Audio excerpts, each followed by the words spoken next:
Assalamualaikum warahmatullahi taala wabarakatuh. Salam sejahtera kepada penggemar-penggemar Siri Bercakap dengan Jin. Saya adalah narator dalam kisah-kisah benar yang akan saya kongsikan daripada naskah-naskah terkenal oleh penulis Tamar Jalis. Ini adalah siri pertama yang bertajuk Bercakap dengan Jin.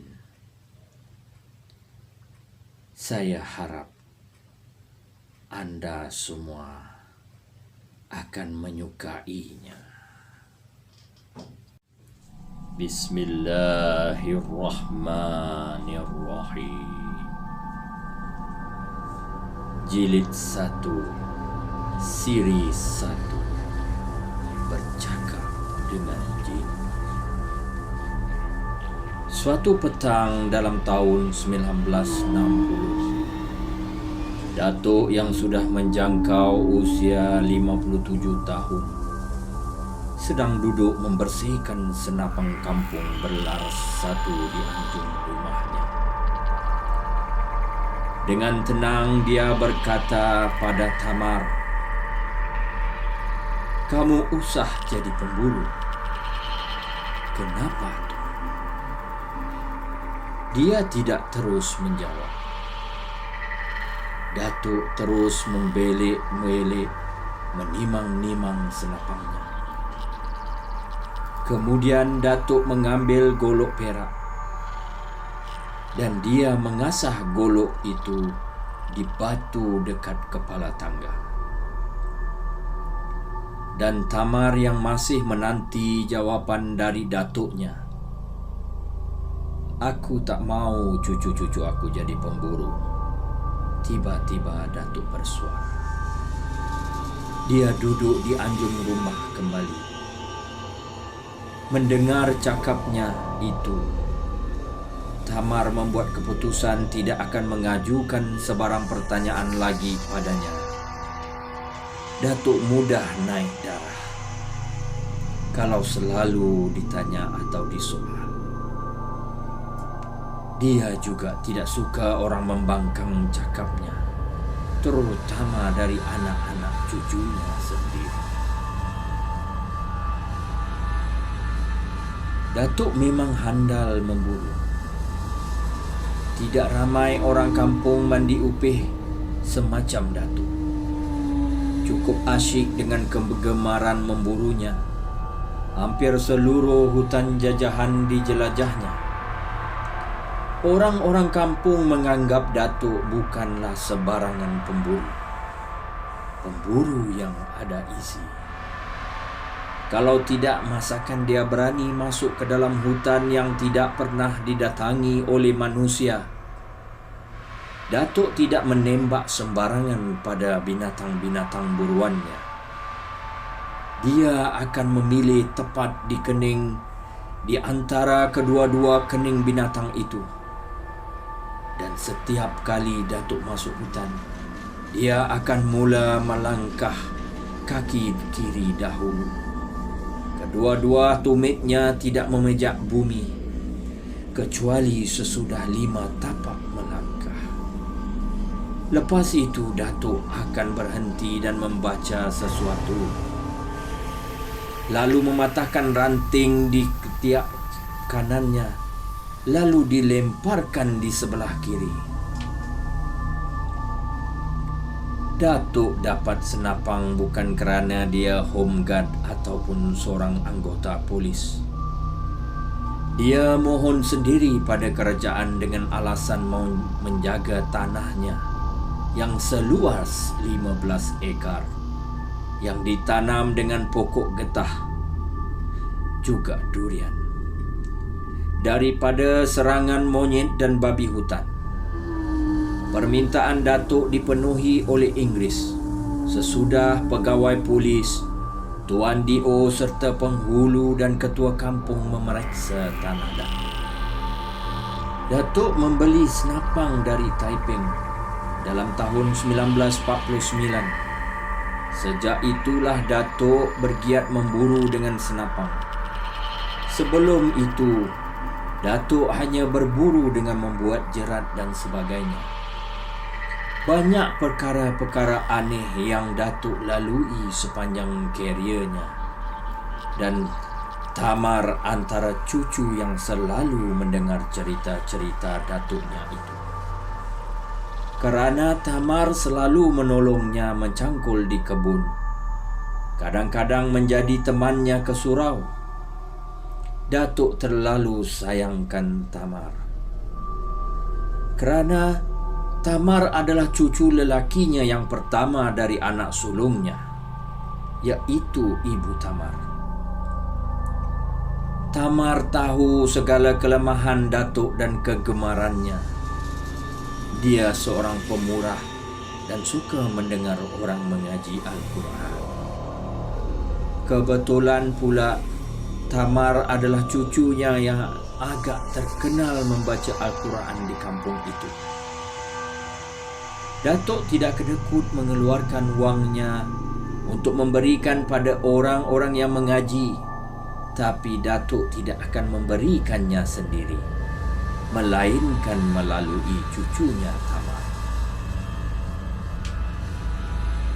Biasanya kalau Datuk suruh beri 10 ringgit, Tamar hanya akan memberikan separuh saja, kerana yang separuh lagi masuk ke saku Tamar.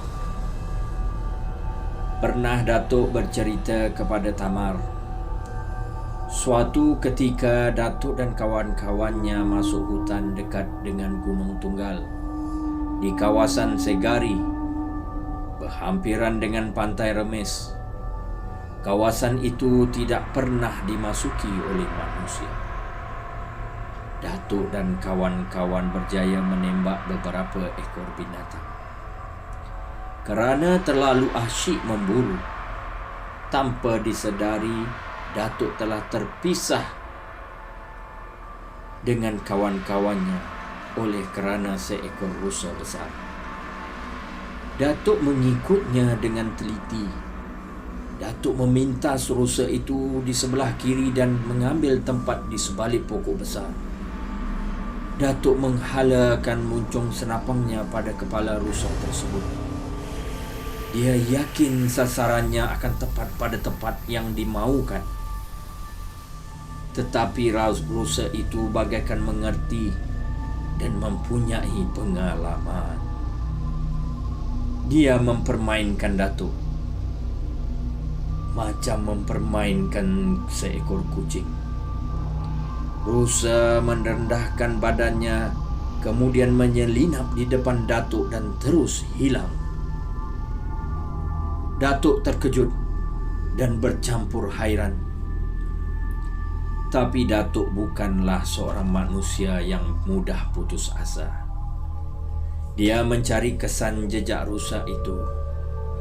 Diperhatikannya ke arah mana tapak rusa itu berlari. Dia mencium daun-daun kering yang terdapat di situ. Akhirnya, Datuk merapatkan telinganya dekat bumi. Dia mengeluh. Ternyata kesan rusa itu sukar diperolehinya. Waktu Datuk berpusing-pusing di situ, tiba-tiba seekor rusa lain muncul di depan Datuk. Rusa itu jauh lebih besar dan tegap dari rusa yang pertama tadi. Matanya berkilau-kilau bagaikan menentang mata Datuk yang terbeliak kerana terkejut. Datuk tidak melepaskan peluang dan terus melepaskan tembakan. Bam! Datuk gembira. Tembakannya tepat mengenai kening rusa itu. Dia mencabut golok perak di tangannya untuk menyembelih rusa tersebut.